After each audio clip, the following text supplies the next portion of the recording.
Hi guys! Ayan, so lulutuin ko na yung aking recipe for today. And my recipe for today is chow fan rice. Pork chow fan. Ayan, so sisindihan na natin yung kalan guys. Ayan. Actually guys, nanganganib yung aking kalan. Parang mauubusan ako ng parang feeling ko mauubusan ako ng gas. Pero okay lang kasi ang gamit ko guys ay tawag dito yung maliit, yung super kalan. Kasi nga bihira lang naman kasi ako nagluluto talaga.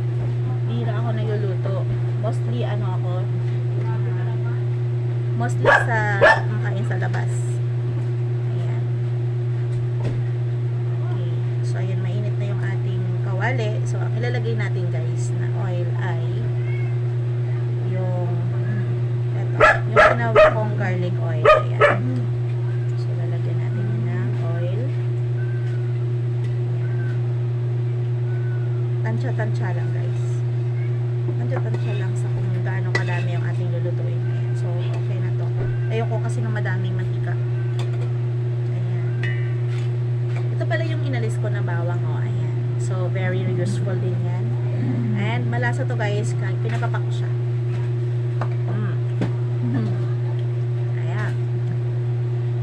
So, ganito lang yung kalan-kalan ko dito guys. May maliit-maliit na kitchen ko. Kunwari, ganyan. Ayan. Ganyan lang siya.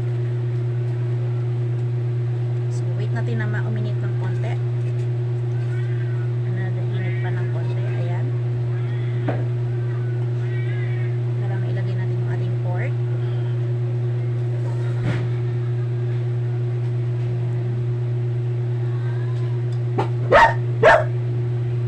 So na guys, lalagay ko na yung ating pork. Kaya pwede na. Ayan.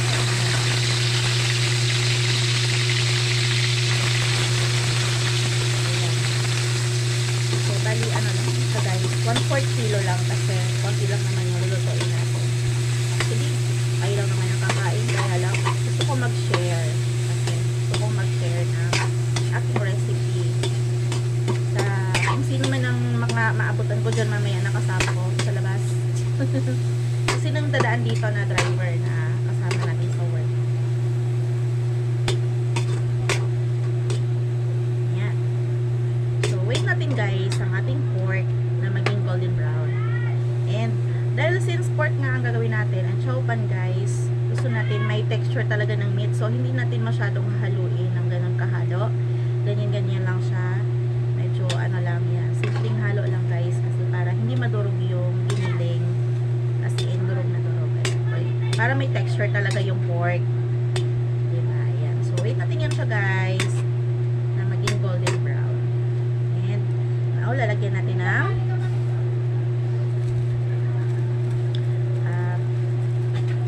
black pepper. Ayan. Lalagyan natin. Ayan. Para masarap guys. Lalagyan natin ng black pepper.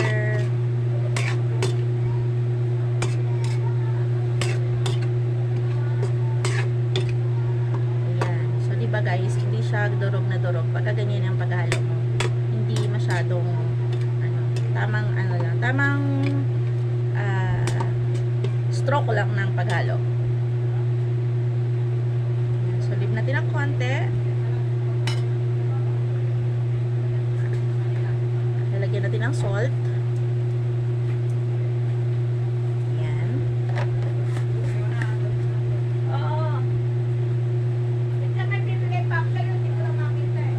Take your time, madam. Ayan, and lalagyan natin ng sesame oil.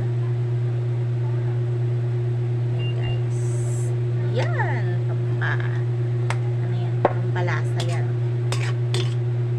Diba? So, meron tayong nilagay ng garlic oil. Meron pa tayong nilagay ng sesame oil. And, lalagyan natin ng oyster sauce.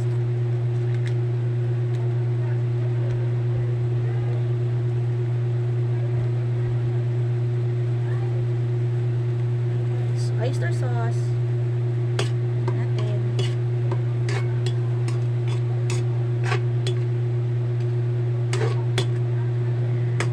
Dahan-dahan lang ang paghalo. halo. And then wait natin hanggang sa maging golden brown na siya. Mag brown na siya guys, pwede na yan. Yan.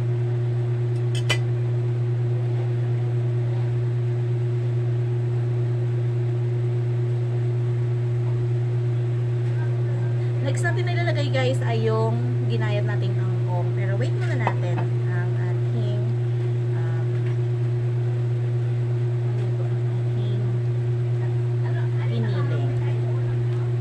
Oo, nagluluto ako.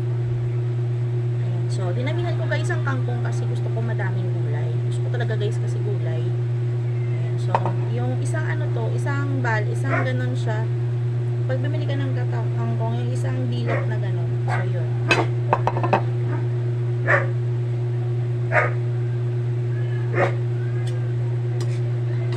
Okay guys, so medyo naluto na ang ating piniling. Ayan, pwede na natin ilagay ang ating kangkong.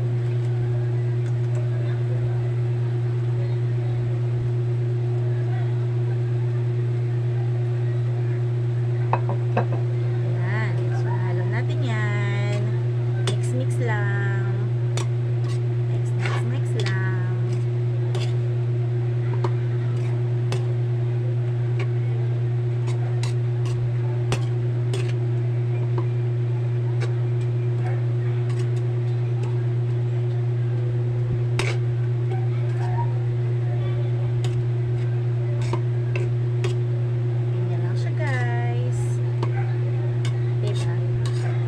Hindi ako guys talaga mahilig hindi ako nagluluto madalas, pero pag nagluto naman tayo ay may kita point na mapapakinabangan naman mapapakinabangan naman ng titikim or kakain, diba?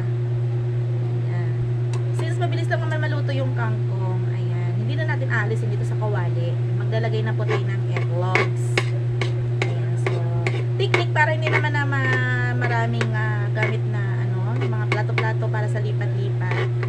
Ayan, lalagyan natin ang butas sa gitna. Ayan, lalagyan natin ang butas sa gitna. And then, lalagyan natin ulit ng oil. Gamitin natin yung garlic oil para malasa. Ayan, lalagyan natin ng oil. Ayan. Pinahalong leaf. Kasi natin yung guys. Ayan. And ilalagay natin guys ang 8 log. Diyan natin i-scramble para habang naluluto guys ang kangkong, naluluto yung karne. Ito naman si eggnog. Ayan, scramble natin guys sa gitna. Ayan, nagdudunong-dunungan si Inday guys. Wala, trip ko lang kasi talaga. Ayan, so scramble natin yan hanggang sa maluto. Okay.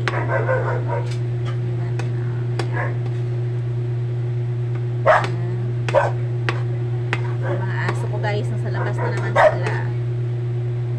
Ayan, so wait natin yan.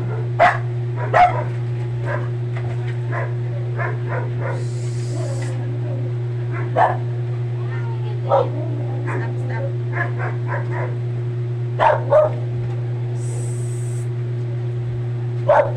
Mga doggy ko guys ay lumabas. Yung mga pasaway kong dogs. Ayan guys, na-scramble na siya. Ayan, hanggang sa totally scrambled talaga siya guys. So, nahahalo na siya unti-unti dyan sa konti pa, ay nahahalo na natin ang mabuti. Ayan, diba? Guys, lagyan pala natin ng konting salt ng ating egg. Ayan, para may lasa. Konti lang. Kasi baka umalat. Ayan na siya guys. Diba? Ayan na siya. Na-scramble na natin. Then, pwede na natin ihalo yan ng dahan-dahan. Halo. Ayan. Halo lang. Halo.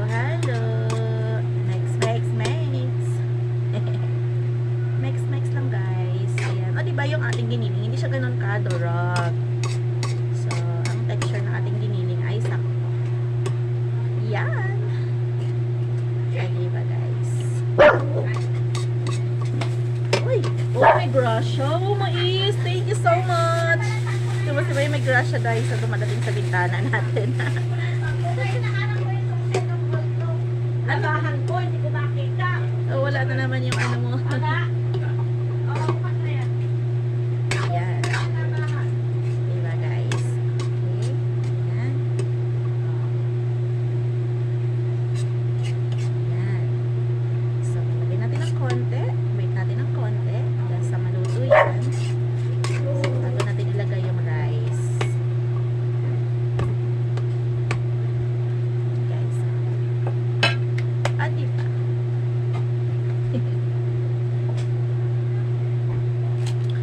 So guys, lalagyan natin yan ng powder seasoning para may lasa. Tumalon si Maki, natawa pa. Tumalon? Tumalon. Ay, Kasi naku. pagdating ako, tumalon siya, oh.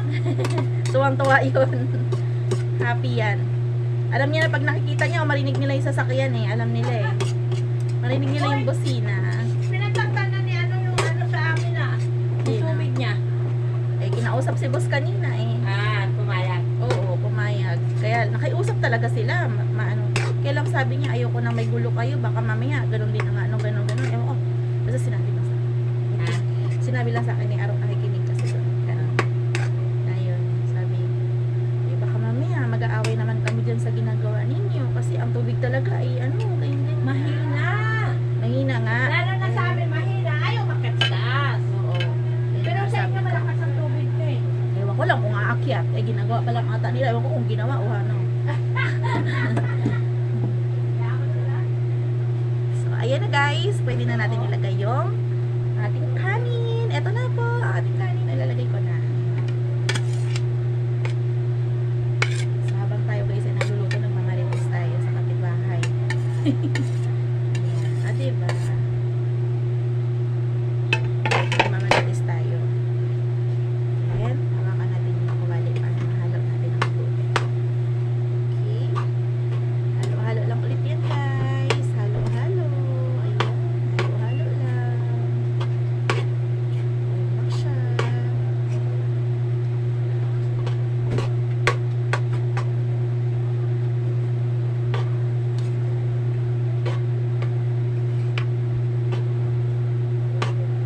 Alam nyo guys, ang bango niya. Mabango. Lalo kanina yung aroma ng bawang. Ayan. So, instead na, di ba, iba butter ang nilalagay. Ako guys, garlic oil ang nilalagay. Kasi mas mabango. Mas mabangos, mas malalim, mas may aroma. Uy, baba ka dyan. Bakit ka nandyan? Wait. Ubusan na nga mga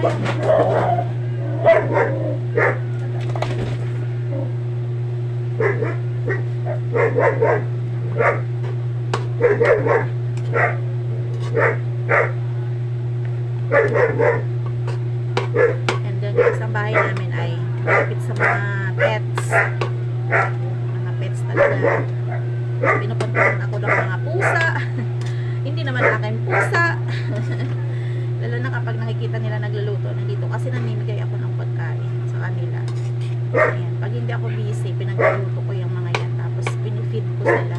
Kaya naman, pumabalik sila dito. Minsan hinihintay pa nila ako. Pag uwi ko, hinihintay nila ako. So, ayan na guys. Nahalo na natin ang ating chicken rice.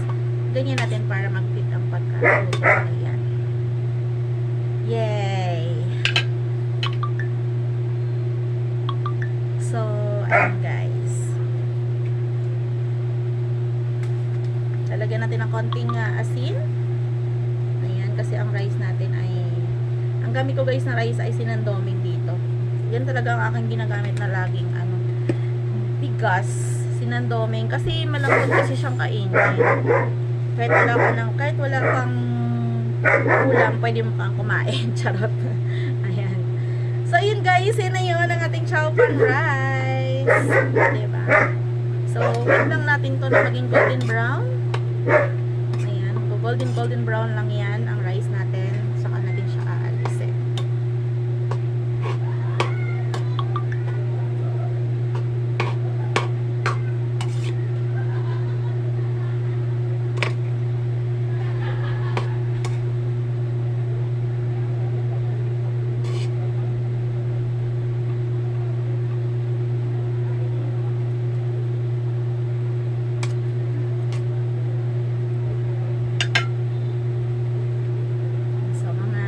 guys, 2 to 3 minutes, pwede na siyang hanguin. And, dyan po nagtatapos ang ating pagluluto ng aking pork chow pan. Charot-charot. See you sa next video, guys. Thank you so much for watching.